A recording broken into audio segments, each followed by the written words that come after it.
So we're going to review radial ulnar supination, which occurs in the horizontal plane or the transverse plane about the longitudinal axis.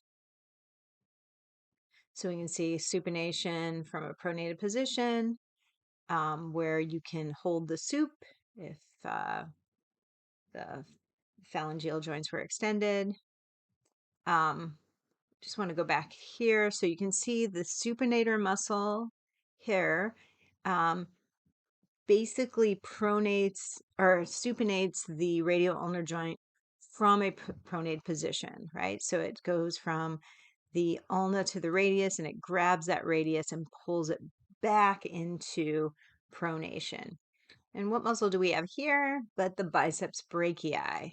And again, in a different view, you'll see what the tendon of the biceps brachii does. It's attached to the radius here. So when you are in a pronated position, if you contract this muscle, it'll pull this radius back over into supination.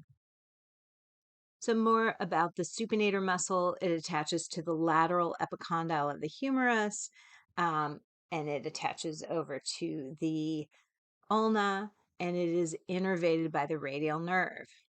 So, mini quiz. What is the second major supinator? As we saw previously, it is the biceps brachii muscle, which is a 3-joint muscle: glenohumeral flexor, elbow flexor, and a supinator. And at which joint does pronation and supination occur? It's at the radial ulnar joint. And just remember, the radial ulnar joint is different from the elbow joint.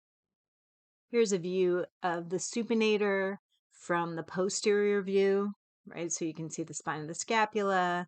This is the olecranon process and fossa, and then we see the supinator muscle coming from the humerus and the ulna to the radius.